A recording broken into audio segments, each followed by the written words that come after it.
నమస్తే తీన్ మార్ వార్తలకు స్వాగతం. ఇయాల మీకోసం మస్తు మస్తు ఎరైటీ ముచ్చట్లు పట్టుకొచ్చిన అవన్నీ చూసే ముందుగా హెడ్లైన్స్ చూద్దాం.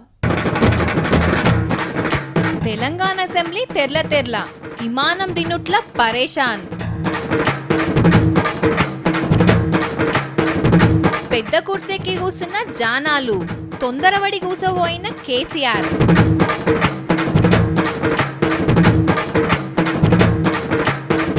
ఈటెల మాటకు లెక్కలేదట, రుణమాఫీ మీద సీఎం మాట.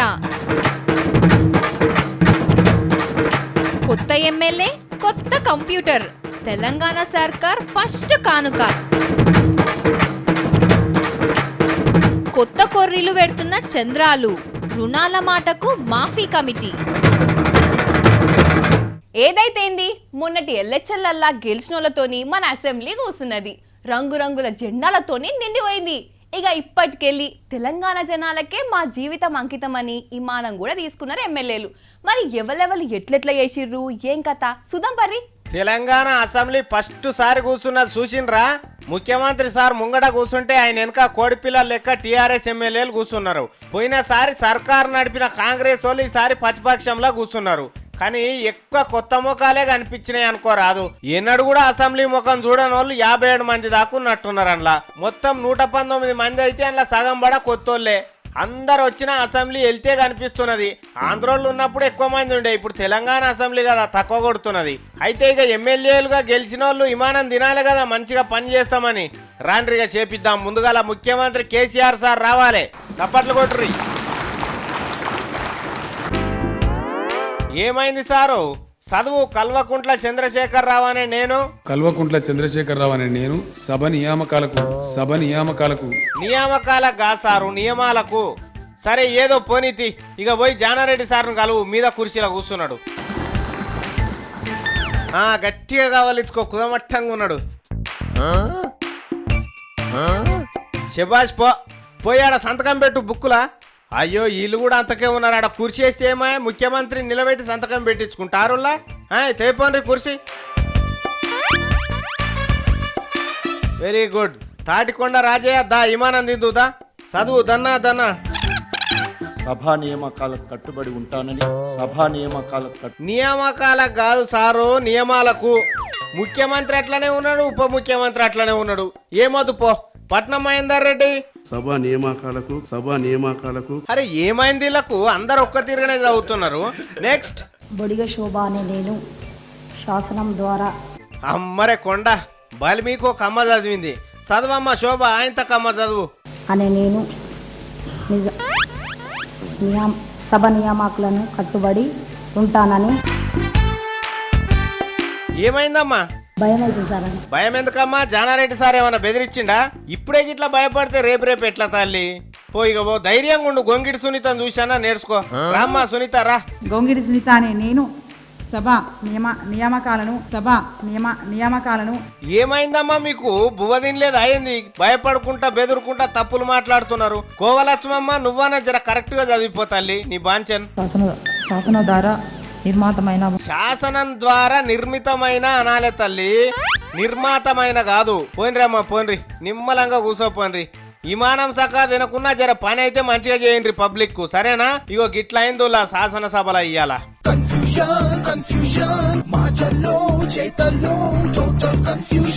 ఎమ్మెల్యేల విమానాలు ఎట్లున్నాయి? చరిత్రల్ని నిలిచిపోయేటట్టు అద్భుతంగా ఉన్నాయి కదా. సరే గాని అంత ఎమ్మెల్యేల గురించి చెప్తే ఎట్లా? అసెంబ్లీ పెద్ద మనిషి జానారెడ్డి సార్ గురించి కూడా కొంచెం చెప్పుకోవాలి. అది పద్ధతి కూడా. లేకుంటే సారు మస్తు ఫీల్ అవుతాడు. ఎమ్మెల్యేలనే అరుచుకొని నా గురించి ఒక్క ముక్కైనా మాట్లాడుకోలేదని నారాజు అవుతాడు. మళ్ళా జానాలు నారాజు అయితే నేను అస్సలు చూడలేను. అందుకే సార్ను స్పెషల్గా పలకరిద్దాం మనం. జానారెడ్డి సారు మీతానికే వస్తున్నా. జానారెడ్డి సారును చూసిండ్రా అసెంబ్లీలా? పోయి స్పీకర్ కుర్చీలో కూర్చొని ముసిముసిగా నవ్వుకుంటా వారెవ్వా ఎంత మెత్తగా ఉన్నది కుర్చీ అని మనసులోనే సంబరపడుతున్నాడు. ముందుగాల సంధి ఏం చేసిండో చూద్దాం ఒక పారి. ఆనరబుల్ స్పీకర్ సార్ వస్తున్నాడని చెప్పిండ్రాడు ఉన్నోళ్ళు. ఇక సభలో కూర్చున్న వాళ్ళంతా లేచి ఒక్కటే పారి దండం పెట్టుకున్నారు జనాలకు. ఇక ఆయన కూడా నిండు చేతులతో దండం పెట్టిండు వాళ్ళకు ఉల్టా. కుర్చీలో కూర్చోగానే పెదవులు ఎట్లా దప్పరిస్తుండు చూడు. వెంటనే జనగణమన పాట క్యాసెట్ పెట్టిండ్రు. అయితే ఈడ దండం పెట్టి కూర్చోవాలనేమో అనుకున్నట్టుండు కేసీఆర్ సార్ తాటికొండ రాజయ్య సారు. ఎట్లా చేసిండ్రు చూడు, అది పాట సురువైతుంటే అయ్యా ఓ సార్లు కాళ్ళు గుంజుతూనే ఏంది జరసేపు నిలబడితే ఏమాయ్ అన్నట్టు ఎట్లా చూస్తున్నాడు చూడు జనాలు సార్ అమాంతం లేచి నిలబడి. ఆ వెనక చీర అందరికి స్వాగతం చెప్పిండు, అందరితో విమానం తినిపించిండు, చక్కగా పని చేస్తారా లేదా అని. ఇక ముందుగాల ముఖ్యమంత్రి కేసీఆర్ సార్ను విమానం ప్రమాణం చేయమని పిలిచిండు. అందరు ఎమ్మెల్యేలు కింద కూర్చుంటే జనాలు సార్ మీద కూర్చున్నాడు కదా. అమ్మా ఈ కుర్చీ ఇంత మంచిగా ఉంటుందా, అందరు లేచి ఇట్లా నాకే దండం పెడతారా అని నోరు తెరవకుండానే ఆశ్చర్యపోతున్నాడు జనాలు. అంతలోనే ప్రమాణం చేసేటోళ్ళు వచ్చి మర్యాద కొద్దీ స్పీకర్ను కలవాలే కదా. ఇక చేసినాక ఒక్కలా ఇద్దరా 119 మంది అయిన తోటి ప్రమాణం చేస్తున్నారు, వచ్చి కలుస్తున్నారు. కలుసడానికి ఉత్తగానేనా లేచి నిలబడి వాళ్ళకి మళ్ళా దండం పెట్టాలనా. ఇక ఇట్లా పెట్టి పెట్టి పెట్టి జనాలు పిక్కలన్నీ పట్టుకున్నాయట లేచి కూర్చొని. మొత్తానికి స్పీకర్ కుర్చీలో కూర్చుంటే మజా ఎట్లుంటుందో మాత్రం రుచి చూసిండు అనుకో రాదు జనాలు. కేసీఆర్ సారు ఏం మాట్లాడకుంటే ఏం మాట్లాడతలేడు అంటారు, మాట్లాడుతూనేమో అగో గట్ల మాట్లాడుతుండు అంటారు. మాట్లాడుతూ ఒక పంచాయతీ, మాట్లాడకుంటే ఇంకో పంచాయతీ చాలా మందికి. అసలు నాకు తెలియక అడుగుతా, కేసీఆర్ సార్ కూడా మంచే కదా అంటే 2వ తారీఖు సంది సీఎం కూడా అయింది అనుకోరి. అది సరే కానీ సీఎం సాబ్ ఇప్పుడు జనాలకు రహస్యం చెప్పిండు. అది ఇప్పటికెళ్ళి మనం కూడా అప్రమత్తంగా ఉందాం. మొన్నటి సంది మన తానా రైతుల రుణమాఫీ వ్యవహారమే గరం నడుస్తున్నది కదా. తెలంగాణ వచ్చుడేదో కానీ కేసీఆర్ అయితే మోసం చేసిండు. ₹1,00,000 మాఫీ చేయనీకి కూడా అన్ని లిటిగేషన్లు పెడుతుండు. ఇక ముందు ఎట్లుంటుందో అనుకుంటా రంది పెట్టుకున్నారు చాలా మంది. కేసీఆర్ బొమ్మకు కూడా ఇంత నిప్పు పెట్టిండ్రు. అసలు ఇట్లా ఎందుకైందో కేసీఆర్ సార్నే అడిగితే ఒడిచిపోతుంది కదా ఒక ముచ్చట. సారు చెప్పుండ్రి, మొన్నటిదాకా జాతిపిత అన్నోళ్ళే నిన్ను నోటికొచ్చిన మాటలు అంటున్నారు. ఇప్పుడు మాకేం మంచిగా అనిపిస్తలేదు నిన్ను తిడుతుంటే. అసలు రైతులకు మాఫీ చేసేది ఉన్నదా లేదా? రైతు రుణమాఫీ గురించి ₹1,00,000 వరకు రుణమాఫీ చేస్తామని ఏదైతే చెప్పినామో 100% టీఆర్ఎస్ ప్రభుత్వం దానికి కట్టుబడి ఉంది. దాన్ని అమలు చేసి తీరుతాం. రైతులకు ఎటువంటి భయం కానీ ఆందోళన కానీ ఏది కూడా అక్కర్లేదు. ఇన్నరా కేసీఆర్ సార్ మాట అంటే మాటే, వెనుకకు పోయేదే లేదు. ఇప్పుడే కాదు పార్టీ పెట్టిన సంధి చెప్పిన ముచ్చట్లన్నీ చేసుకుంటూ వచ్చిండు సారు. ఇప్పుడు కూడా అట్లనే పోతాడు, రుణాలు మాఫీ చేస్తాడు. కావాలంటే ఇంకెక్కువనే చేస్తాడు, కాకపోతే కొంచెం ఆలస్యం అవుతుంది గంతే. అవును సారు, మీ గురించి తెలిసినాక కూడా రైతులు రోడ్డు మీదకి ఎందుకు వచ్చిర్రు 4 రోజులకే? ఎందుకే అంతకరమైనరు? ఆలు లేదు సూరు లేదు కొడుకు పేరు రామలింగం అన్నట్టు కొన్ని పిచ్చి ప్రయత్నాలు కొన్ని పిచ్చి కార్యక్రమాలు జరుగుతూ ఉన్నాయి. నేను కూడా 2-3 రోజులు కావాలని టైం ఇచ్చిన. వీళ్ళు ఇచ్చే పిలుపుకు వాళ్ళు ఇచ్చే పిలుపుకు పోవద్దు. రాజకీయ పార్టీ కూడా చెప్తున్నా, వెకిలిగా అనవసరంగా మీ వెకిలితనాన్ని బయట పెట్టుకోవద్దు. అట్లనా? ఎవరికి ఏ పనులు లేవు, ఇంట్లో కూడా మస్తు బోర్ కొడుతుంది కావచ్చు అందరికి. అందుకే ఏం చేయాలనో అర్థం కాక టైంపాస్ కోసమే నీ బొమ్మకు అగ్గి పెట్టినారు. లేకుంటే 4 రోజులకి గింత కోపం ఉంటుంది ఎవరికైనా సర్కార్ మీద. జాగ్రత్తగా ఏ విషయమైనా ఆచితూచి మాట్లాడాలని చెప్పినాం. కానీ ఒక మంత్రి తెలిసో తెలియక మాట్లాడిన మాట తీసుకొని ఆ మీడియా దాన్ని లాగి పెద్ద గందరగోళం చేసి. అవును, మంత్రి అంటే మేధావి, అన్ని తెలిసిన వాళ్ళే ఆ పదవులు ఉంటారని ఇంతకాలం జనం అనుకున్నారు. కానీ ఆయన తెలిసి తెలియక మాట్లాడే మనిషి అని ఈ పబ్లిక్ ఏమేరక చెప్పు పాడుగాను. ఈటల రాజేంద్రం ఏం చెప్పినా నమ్ముకుంటూ వచ్చినాం ఇన్ని దినాలు. ఇప్పుడు మీరు చెప్పిర్రు కదా సారు, ఇదివరకు సంది ఈటల రాజేంద్రం మాట్లాడేటి అన్ని అబద్ధాలని అర్థం చేసుకుంటాం సార్. నీ బాంచనైతం మాకు తెలియక నిజమనుకున్నాం, మా కళ్ళు తెరిపించిన దేవుని సార్ నువ్వు. ఓ పబ్లిక్ బాగినుండ్రి, కేసీఆర్ సార్ నోట్లకేళ్ళు వచ్చే మాటలే పట్టించుకోవాలి. సార్ చెప్పేదే ఫైనల్ ముచ్చట. ఎవ్వరి మాట నమ్మొద్దు, ఈటల రాజేంద్రం సార్ మాటలు అస్సలే నమ్మొద్దు, సరేనా? మంచిది. ఇప్పటికెళ్ళి సీమాంధ్ర గానే కాదు, సింగపూరు ఈ ముక్క రాసి పెట్టుకోరి. ఇక రైతులు మీరు చేసిన అప్పులన్నీ ఇప్పటికెళ్ళి మర్చిపోరి. ఎంత అప్పు చేసినా కట్టుడు అనేదే లేదు. నాకు ఓట్లు గుద్దుర్రి, బేఫికర్ గుండుర్రి అని ఎలక్షన్ల ముందు చంద్రబాబు సార్ నోటికెళ్ళి వెళ్ళిన రత్నాలు గదివి. మరి సారుకు ఇప్పటికే మాట మీద నిలబడే మనిషి అనే పేరు కూడా ఉండే. మరి ఈసారి కూడా సారు నిలబడ్డా? చంద్రాలు ఎంతమంది అప్పులు తీర్చబోతుండు జరంతా చూడుర్రి. మేము చెప్పలే, చంద్రాలు చెప్పేటి అని శ్రీరంగ నీతులే పని మాత్రం ఏముండదని అన్నట్టే చేసి నిరూపించుకుంటున్నాడు. ముఖ్యమంత్రి కుర్చెక్కేదాకా ఒక ముచ్చట, ఎక్కినాక ఇంకో ముచ్చట. సొచ్చేదాకా సోమలింగం, సొచ్చినాక రామలింగం అన్నట్టు రైతుల అప్పులు మాఫీ చేస్తా, సంఘాలు పెట్టుకొని మిత్తికి పైసలు తెచ్చుకున్న ఆడోళ్ళ అప్పులు తీరుస్తా అని నోటికొచ్చిన మాటలు చెప్పిండు ఓట్లప్పుడు. ఇక గెలిచిండు కదా ఇప్పుడేమంటాడు? రైతులై ఆడోళ్ళై పైసలు మాఫీ చేద్దాం అనుకుంటున్నా గానీ ఎట్లా ఏం కదా అనేది నాకు ఇంకా తెలియదు కదా. మరి అది తెలుసుకురమ్మని ఆఫీసర్లను పంపుతున్నా, వాళ్ళు చెప్పంగానే పైసలు మాఫీ చేస్తా అంటున్నాడు. మరి వీటి గురించి ఏం తెలవక ముందే ఎందుకు మాఫీ చేస్తా అని చెప్తే సారు ఆయల సోయి లేదా? అప్పుడు చెప్పిన మాటకి ఇప్పుడు కట్టుబడి మాఫీ చేస్తే చంద్రాల చేతుల షిప్పనే మిగులుతుంది, చిల్లి గవ్వ కూడా ఉండదని మనోనికి అర్థమైనట్టున్నది. అందుకే కమిటీ బొమిటీ అని బొంకుతున్నాడు. ఇదేదో సాటుకున్న ముచ్చట కూడా కాదు. 30 కోట్ల రూపాయల జనం సొమ్ము ఖర్చు పెట్టి ఆకాశం అంతా పందిరేసి ఎక్కడెక్కడోళ్ళనో పిలిచి కేంద్ర మంత్రులు ముఖ్యమంత్రులను పట్టుకొచ్చి వాళ్ళ ముంగడ చెప్పిన ముచ్చటిది. చేస్తే పరిశాన్ అయితా అనుకొని కమిటీ కథకు తెరలేపిండు. కమిటీ వేసుడు ఒకనాడు, అది కాలం నెట్టుకుండా 15 రోజులు ఎల్లదీసుడు. కమిటీ ఇచ్చిన రిపోర్టు చదివేందుకు చంద్రాలకు మళ్ళొక నెల. సాధ్యాసాధ్యాల మీద నిపుణుల కమిటీ, ఆర్థిక శాఖ ఆమోదం, రిజర్వ్ బ్యాంక్ అడ్డంపుల్ల చంద్రాలు పెట్టుకున్న రుణమాఫీ పేరంటానికి దాపురించబోతున్న శని ఇదంతా చంద్రాలకు ముందే ఎరికే. ఎక్కడి మాఫీ చేయాలంటే 1,00,000 కోట్లు కావాలి. ఇప్పుడు చిప్ప పట్టుకుని అడక తినబడుతుంది. యాడికెళ్ళి తెచ్చి రుణమాఫీ చేస్తామని. అయినా చేస్తున్నట్టు నాటకం అయితే ఆడుతున్నాడు. ఇది రుణమాఫీ. ఇక ఇంకోటి సర్కారు నౌకరు చేసేటోళ్ళు 60 ఏళ్ల దాకా పని చేసుకోవచ్చు అని పెట్టిండు. ఇదివరకు ఇదే ఉద్యోగులు చంద్రాలకు కర్రు కాల్సి సురుకులు పెట్టిండ్రు కదా, అందుకే అమ్మో నౌకర్లను గెలుకొద్దని వాళ్ళకు బొక్కేసిండు. వాస్తవం ముచ్చట చెప్పాలంటే మీ తన పైసలే లేవంటిరి. మరి 30 కోట్ల రూపాయలు పెట్టి ప్రమాణ స్వీకార పట్టాభిషేకం చేపించుకుంటే అవసరమా చెప్పు? మంది సోము మంగళారం చేసుడు మంచిదేనా? చంద్రాలు ఇదేనా నవాంధ్రప్రదేశ్ అంటే అని అడుగుతున్నారు పబ్లిక్. ఎవడొచ్చే వెంకటరాముడు వచ్చే మా రాజ్యం. అక్కడ చంద్రాలు పోటీకొచ్చిండు. తెలంగాణ తొందరగా డెవలప్ కావాలి. మరి అట్లా కావాలంటే ఏం చేయాలబ్బా? ఎమ్మెల్యేలు మస్తు పనిచేయాల. ఇంకా జల్దీ కావాలని వాళ్ళ చేతుల సర్కారు ఓ మంత్రదండం కూడా పెట్టింది. ఆ దండంతోని ఇప్పుడు డెవలప్మెంట్ కావాలన్నట్టు. అసలు ఆ మంత్రదండం ఏందనుకుంటురా? అబ్బా, కొత్తగా గెలిచిన ఎమ్మెల్యేలకు అదృష్టం అంటే అదృష్టమే పట్టింది పో. ఇట్లా అసెంబ్లీలకు అడుగు పెట్టి విమానం ప్రమాణం చేసిండ్రో లేదో అప్పుడే వాళ్ళకి చిన్న మర్యాదలు కాదు, చిన్న కథ కాదు. వచ్చిన వాళ్ళందరికి పిలిచి మరీ ల్యాప్టాప్లు ఇచ్చి తోలిండ్రు. అవే కంప్యూటర్లు బాగా పని చేయండి ఇవి చూసుకుంటా అని. ఇక చూడు, ఇవి కంప్యూటర్లు ఉన్న బ్యాగులే. మన తాన మిగులు బడ్జెట్ ఉన్నదనుకున్నారో ఏమో గానీ పుణ్యానికి కంప్యూటర్లు వంచేసిండ్రు. అగో ఒకరికొకరికి ప్రమాణ స్వీకారమే చేయవస్తలేదు, చక్కగా చదవనే వస్తలేదు. గిల్లు ల్యాప్టాప్లు ఏం చేసుకుంటారు అనుకోకుండ్రి.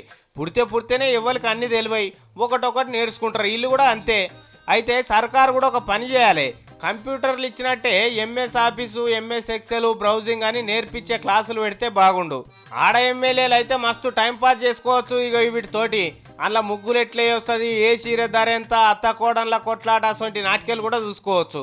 ఇక మగ ఎమ్మెల్యేలు అయితే మంచిగా సినిమాల సీడీలు తెచ్చుకొని చూసుకోవచ్చు. ఇంట్లో ఉన్న పోరగాళ్ళకి ఇచ్చినా ఫేస్బుక్కో ట్విట్టరో తెరుచుకొని కూర్చోవచ్చు. ఇందుకు తప్ప ఈ ల్యాప్టాప్లు వీళ్ళకి ఏం పనికిరావు. నియోజకవర్గాన్ని ఎట్లా అభివృద్ధి చేయాలి, పబ్లిక్ సమస్యలు ఎట్లా రాసి పెట్టుకోవాలి, ఇవన్నీ ఏ మేరకిళ్లకు ఎంత కాదనుకున్నా ఒక్కొక్క ల్యాప్టాప్ 50-60 వేల రూపాయలు ఉంటుంది.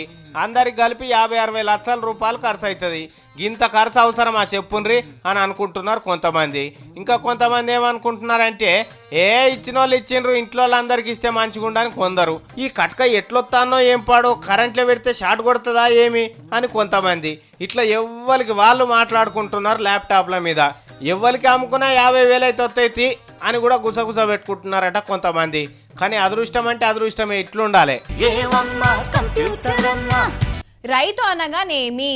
రైతు అనగా రాజు. ఆయనే అందరికీ అన్నం పెట్టును.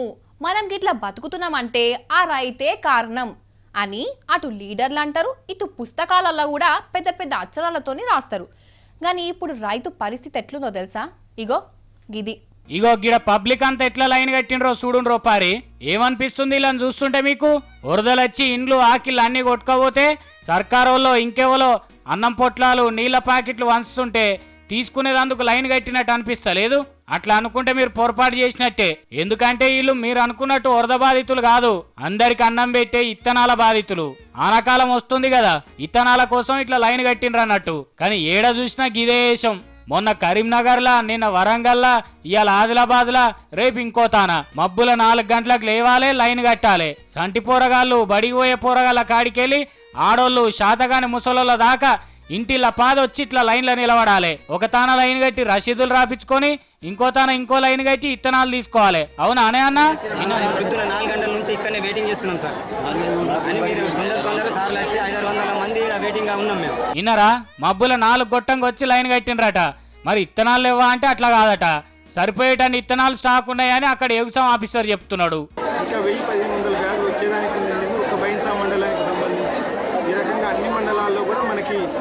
సరిపడేటువంటి స్టాక్ ఉంటుంది. సరిపోయేటని ఇత్తనాలు ఉన్నాయట. మరి అట్లున్నప్పుడు మీరేం భయపడకుండ్రి. అందరికి సరిపోయేటని ఇత్తనాలు ఉన్నాయని ఊర్లల్లో డప్పు సాటింపేస్తే ఎంత మంచిగా ఉంటుంది. పబ్లిక్కి తక్లీఫ్లు ఉంటాయా? ఆనలు పడంగానే ఇత్తనాలు వేయాలని అందరు ఒక్కపారే దుక్కి దుండి పెట్టుకుంటారన్న ముచ్చట ఎరుకున్నదేనాయే. మరి ఇట్లా ఒక్కతానే ఇత్తనాల స్టాక్ అంతా పెట్టి రైతులను పరిశాన్ చేసుడు కంటే 4 జాగలలో పెట్టి అమ్మితే ఎంత మంచిగా ఉంటుంది. గాయంత ఆలోచన రాదా ఈ ఆఫీసర్లకు? రైతుల బతుకులు ఎప్పుడు మారుతాయో ఏం పాడో పోండ్రి. వానాకాలం రానే వచ్చింది. షావుకార్ దగ్గర అప్పు తీసుకున్నారా? ఇత్తనాలు యూరియా బస్తాలు కొన్నారా? ఏం ఇత్తనాలు, ఏం పంట పండిస్తున్నారు, ఏం కథ? సరే గాని ఇత్తనాలు కొనే ముందు జరందగ్గిది చూసి ముందడుగు ఎయ్యూరి. నువ్వు వేసుకోవే. సర్కార్ ఇచ్చే ఇత్తన పొడ్ల సంగతి ఇట్లుంటే ఇక పత్తి చేనులు, టమాటా, బీరకాయ, ఆనంకాయ, వంకాయ, పాలకూర, సుక్కకూర ఎవరైతే వండిద్దాం అనుకుంటున్నారో ఈ ముచ్చట మీకోసమే. జర్ర బీర్పై చూడుండ్రి. ఇది ఇత్తనాలు కొనుక్కొస్తాందుకు పోతున్నారా దుకాణంలో పోయింటి? ఆడ ఏమనుకుంటారు ఎరికేనా? పోయినసారిగా ఇత్తనాలు వేస్తే మంచి పంట వచ్చిందే, మళ్ళీ అవే కొందామని ఒకరు అంటుంటారు. పత్తి ఇత్తులు వేస్తే చేనే ఎదగలే, పెట్టుబడి కూడా వెళ్ళలే అని ఇంకోళ్ళు అంటారు. రైతులు పొద్దుమాపు కష్టపడి పంట పండించుడు ఒక ఎత్తు అయితే ఏ ఇత్తనాలు కొనుక్కొచ్చేయాలనో ఎంపిక చేసుకున్నాడు ఇంకో ఎత్తు అయింది. ఎందుకంటే ఇగో ఇవి చూడుండ్రి. రామ, లక్ష్మణ, బ్రహ్మ, విష్ణు, మహేశ్వర, హనుమాన్, అర్జున్ ఇటువంటి పేర్లతోని బొచ్చెడు కంపెనీలు వచ్చినాయి. ఇవి పాతవాడే అనుకున్నారో ఏమో. ఇప్పుడు ఝాన్సీ, సుజాత, భద్ర, సిద్ధాంత్, దీక్ష, ఆర్య అని సినిమాల పేర్లు పెట్టి ఇత్తనాలు తయారు చేస్తున్నారు. ఈ ఇత్తనాలు ఎసొంటియో మన రసమై బాలకిషన్ చెప్తాడు. ఇనుండ్రి ఒక్కపారి. ఎయ్ తెలంగాణ పల్లెలో ఏ రైతింటికి పోతే దావోదికి సిలకలకు వరి గొలుసులు కడతారు, వదికి ఎల్లిగడ్డలు జడలు, వదికి ఉల్లిగడ్డలు జడలు. ఇత్తనం కంకులు అయితే కుండబోర్లేసి ఆఫ్సెట్ మీద కడతాం. ఏమంటావు అన్న? ఇలా ఇత్తన కంకులు కావాలంటే గుంటూరు నుంచి సీడ్స్ రావాలి. అయ్యా వడ్లు అనుకుంటా మొలక చల్లుకుంటామంటే బందర్ నుంచి వడ్లు రావాలి. ఆ ఆంధ్ర విత్తనాలు తీసుకొచ్చి మన తెలంగాణ మట్లే వస్తే మొలితే నారాయణ, మునిగితే శివ, ఇంకా ఎక్కువ మునిగింది అనుకో చెట్టుకు పగ్గానికి ఊరేసుకొని ఊగులాడబడాలి. ఇన్నరా ఎసొంటియో దిక్కుమాలిన ఇత్తనాలు మార్కెట్లోకి వచ్చినాయి. ఏ కంపెనీ మంచిదో ఏది చెడ్డదో ఎవ్వరికి తెలియదు. ఓ దుకాణం కాడికి రైతు వచ్చి ఎంత పరిశాన్ పడుతున్నాడో చూడు. 20-30 పేర్లతో ఉన్నాయి అవి. మనం ఏ రకంలో వండుతుంది, ఏం చేస్తుంది అనేది మనకేం తెలుసులేదు. ఎక్కువ 10 కుంటలు వండుతా అంటారు, 5 కుంటలు అంటారు, 10-15 కుంటలు అంటారు. అది ఏది దిగుబడి వచ్చేది మనకేం తెలుసులేదు. కొనుడు సుఖ పరిశాన్లను కాసగారి చూసిండ్రా. ఇది మంచిది, అది మంచిది, ఇదేస్తే పెట్టుబడి కంటే ఎక్కువ వెళ్తుంది, ఏడాదిలో లక్షాధికారి అవుతారని చెప్తుంటారు. అవి కనుక నమ్మి మోసపోతారంటే తినకూట్లే మన్ను పోసుకున్నట్టే అవుతుంది. సర్కారు వాళ్ళకి ఏమైనా బుద్ధి ఉంటే ఈ అడమైన ఇత్తనాల మీద కేసులు పెట్టాలి. కానీ అంతా అందిన కాడికి వంచుకునేటోళ్ళే మోపోయినాక మనం ఏం చేస్తాం చెప్పుండ్రి. అందుకే మంచి ఏవో చెడ్డ ఏవో మనమే చూసుకొని కొనుక్కోవాలి. అడమైన కొని పరిశాన్ కాకుండ్రి సుమా చెప్తున్నా. ఎంత గొప్ప జీవితం తెలంగాణ రైతుది, ఎంత అద్భుతమైన జీవితం తెలంగాణ రైతుది. ఇంటి దండాలకు ఎల్లిగడ్డ జడలు రంగ ఏలాడగలరా. కేసీఆర్ యాదకుండా మీకు? గదేనోళ్ళ మఫ్లర్ మనిషి అందరినీ ఆగం పెట్టించే ఆ మనిషిని గంత తొందరగా మర్చిపోతామా మనం? మర్చిపోయే మనిషేనా? కేజ్రీవాల్ చిన్న మెదడు చిట్కిపోయిందా ఏంది అని అప్పట్లో ఆయన మీద కొందరికి అనుమానాలు కూడా వచ్చినాయి. ఇప్పుడు ఆ మనిషి ఏమంటుండో తెలుసా? నేను చెప్తా, కానీ చూసి మీరైతే పరేషాన్ కాకురి. పట్టి పట్టి పంగనామాలు పెడితే గోడసాటు పోయి దూడ్చుకున్నాడట వెనకటికెవడో. ఈ ముచ్చట చెప్తే మీకు ఎవరన్నా యాదికొస్తున్నారా? ఎవరు యాదికొచ్చినా రాకున్నా గాని ఇగో గీననైతే యాదొస్తాడు. ఎందుకంటే నీ అంత మేధావి లేడని ఢిల్లీ పబ్లిక్ అంతా కలిసి ముఖ్యమంత్రి కుర్చీలో ఊసబెడితే గీ మగాయననే ఢిల్లీకి ముఖ్యమంత్రిని దేశంలో ఉన్న పబ్లిక్ తెలియక ముందే రాజీనామాలిచ్చి అక్కడి పబ్లిక్ పంగనామాలు పెట్టిండు. ఓ ఆగిండా ఎవరికన్నా? ఇన్నడా? కొత్త బిచ్చగాడు పొద్దెరగడు అన్నట్టే చేసిండు. ముఖ్యమంత్రి కుర్చీని ఇడిచి ప్రధానమంత్రి కుర్చీకే ఎసరు పెట్టిండు. బయటోళ్ళు పార్టీలున్న పెద్ద మనుషులంతా కలిసి చెప్పినా గాని ఇనకుంటా ఒంటెద్దు పోకడనే పోయిండు. ఏమైంది? ఈడ్చి కొడితే అడ్రస్ లేకుండా పోయిండు. పువ్వుగూరు తాయిన గడ్కరీని తిట్టిన కేసుల పైసలు గట్టి బెయిల్ తీసుకోమంటే కూడా పైకెళ్ళి ఊసి పడ్డట్టే చేసిండు. అట్లా కూడా ఇజ్జతంతా పోయినాక పైసలు గట్టి బెయిల్ తీసుకున్నాడు. ఇక చేతులు గాలినాక ఆకులు పట్టుకున్నట్టు చెంపదెబ్బలు తిని పార్టీలకెళ్ళి అందరూ పోతున్నామని రాజీనామాలు చేతులు పెట్టినాక ఇప్పుడు సోయిలకచ్చినట్టున్నాడు. నేను కూడా అందరి లెక్క మనిషినే, అందరూ చేసినట్టు నేను కూడా తప్పులు చేసినా అని ఇక ఇప్పటి సంధి ఒంటెద్దు పోకడ ఓనని పత్రికలోళ్లను టీవీలోళ్లను పిలిచి చెప్పిండు. ఆమ్ ఆద్మీ పార్టీ బాగా బలహీనమైంది, అందరూ కలిసి మళ్ళా పార్టీకి బలంగోలి లేస్తాం, దేశం మొత్తంలా గల్లీకెళ్ళి ఢిల్లీ దాకా అందరినీ చేర్చుకుంటామని చెప్పుకొచ్చిండు. కానీ పార్టీకి ఆమ్ ఆద్మీ అని పేరు పెట్టి అజబ్ ఆద్మీ లెక్క చేసిండని అందరూ తిట్టుకుంటున్నారు. మరి ఇప్పటి సందన్న నేను కూడా ఆమ్ ఆద్మీనన్న ముచ్చట యాది పెట్టుకుంటాడో లేదో చూడాలి మరి. ఎట్లున్నాయి అలాంటి ఎరైటీ ముచ్చట్లు వస్తున్నాయి కదా. రేపు వచ్చేటప్పుడు ఇంకా మంచి మంచి వార్తలు అట్టుకొస్తా. మీరు మాత్రం చూస్తూనే ఉండండి V6. నమస్తే.